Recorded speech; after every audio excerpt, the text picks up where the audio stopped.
Okay, so this video is about why we're here, where did we come from, and where are we going?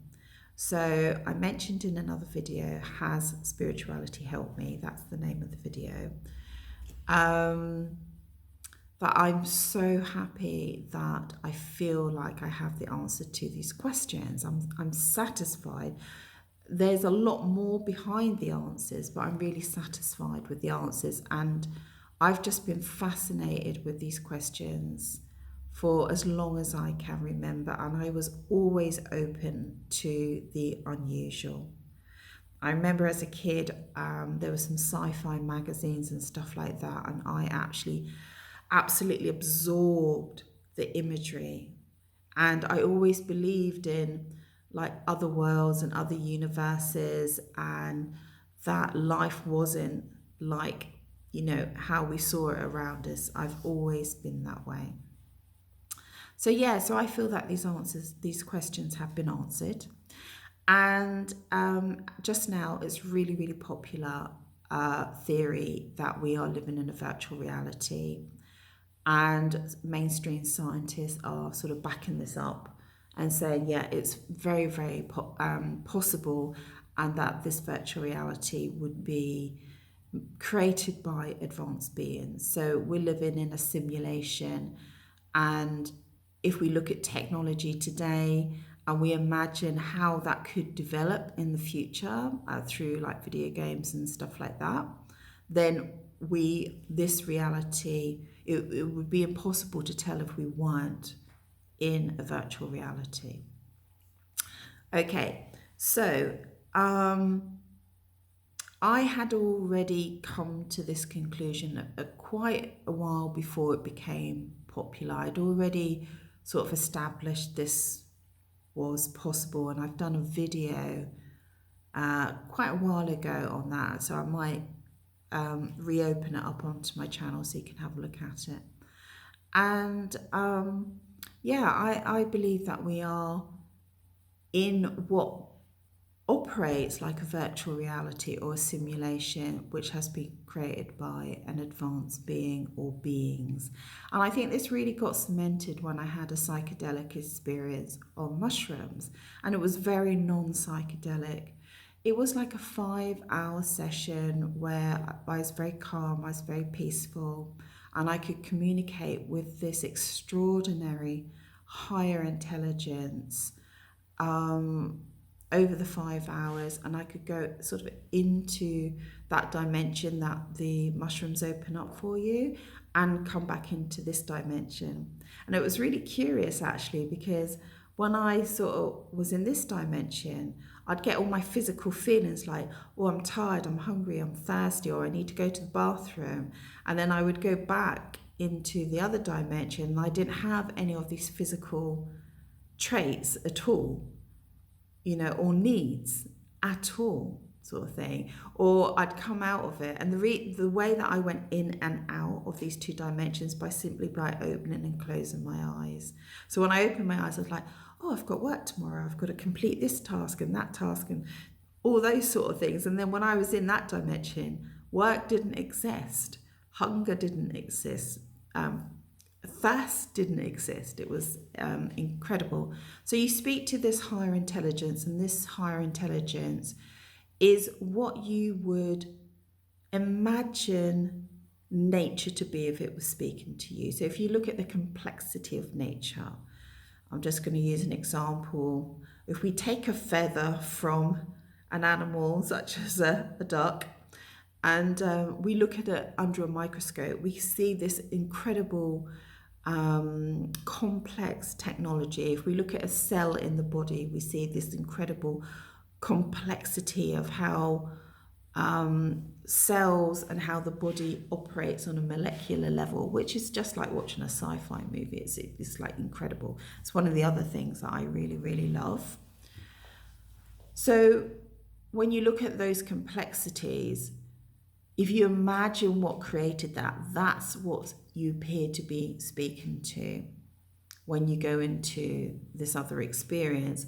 And it doesn't portray itself as a human. You can't see it. It's just like it's it seems to just offer imagery, which is almost like, if you imagine like the center of a computer, if you could look down the processing part of a computer that generates images, it's like you're looking at that under a microscope, and it's like the unfolding of all the images and all the aspects of creation coming out of a portal, and you're witness to that. And it said to me, I said, why are the images so fast? Because it's like they're so fast, you know, they sort of go like this sort of thing. And it said, well, no, the images aren't fast. Your mind can't hold on to them because you don't have the same level of intelligence to actually understand what you're looking at. So can you imagine looking at something that you don't understand what you're looking at? So, you know, you look at a building, you know it's a building. You look at an aircraft, you know it's an aircraft. You know it's a car. You know, if you look at a car, you know it's a car. Could you imagine looking at something for the first time and you don't actually understand what you're looking at? Incredible. So I already had this theory that we're in a simulation and it operates like a simulation, and advanced beings were operating this. And then that experience cemented it. And then I've sort of stitched together, I would say, and I have no shame in just putting things together as I want, that I believe that we came in as pure beings, and that your soul is similar to a computer program. Okay, that's been created. So we come in as pure beings, and we come in and we're placed on a very specific timeline, and that is not chosen by us. That is chosen by the thing that has created us. It's chosen, and I think it's chosen to have balance on the planet. Everything's balanced on the planet. If we leave the planet to its own devices, it's completely balanced and harmonious, and it doesn't actually need us. And just to put in a very quick thought, which I have to do in a separate video as well so people can find it. I always find it fascinating that people have very different desires in the world. And if you just look at some of the basic skills that people sort of have a leaning to, it's very fascinating. Some people love to cook, some people love to garden, some people love to sew, some people like to build, some people are techie, some people love to write, some people love poetry, some people love art. And if you look at all that skill set, they're perfect for the building blocks of a perfect society, aren't they? And then what the Matrix does is push you away from your natural leaning and pushes you into an artificial career, which is going to cause an imbalance. Anyway, so we come in pure like a computer program, I think, like a computer program, yeah. And we come in and we are set on a timeline, and that timeline has a very specific trajectory. And if we don't manifest ourselves out of it, okay. And I believe that the reason we came into this physical reality, and I'm not talking about the Matrix, I'm not talking about this, what we've created on top of nature, I'm talking about if we'd come into nature, in the abundance of nature, in this pure state, what we would have been learning is about physical reality. So if you can imagine a computer programmer who's building a virtual reality, builds a living person, let's say, inside that reality, and what it wants that living person to do is to learn the program it's in.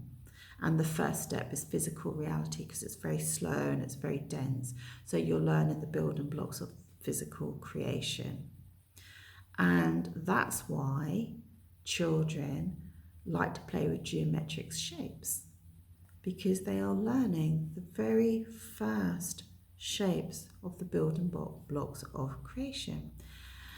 And I believe that's why we're here. And I think anything else where people say, oh, you've had this experience, this experience, this experience, and this experience, and it's a lesson, I don't buy into that.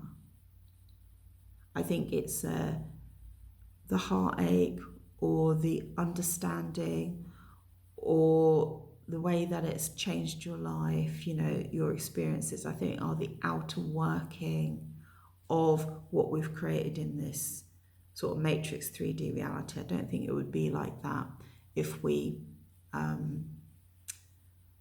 were just left in this beautiful abundance as the Creator wanted us to be. So where do we go afterwards? So afterwards, we start to learn about the next level of creation, which is the non-physical.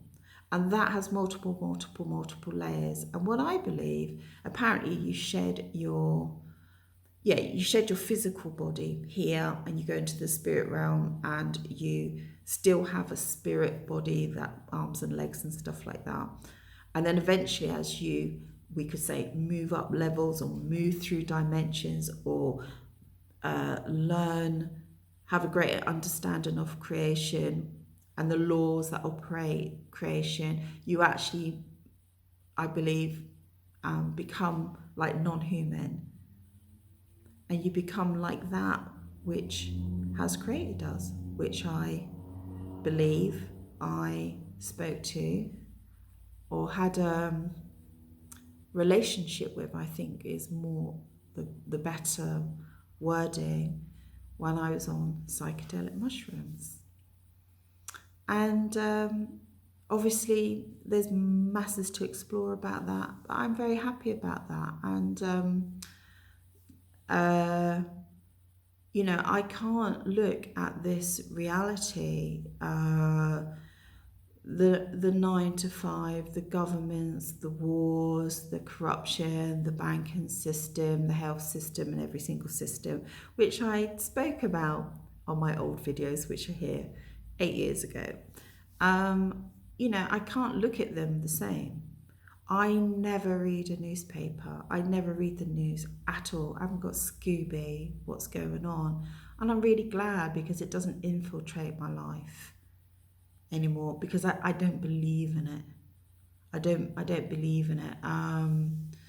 I think you can just come in this world, not touch any of that stuff if you want, and you go right out again, you know. So yeah, if you want to know more or interested, just email me, let me know, leave a comment. Okay.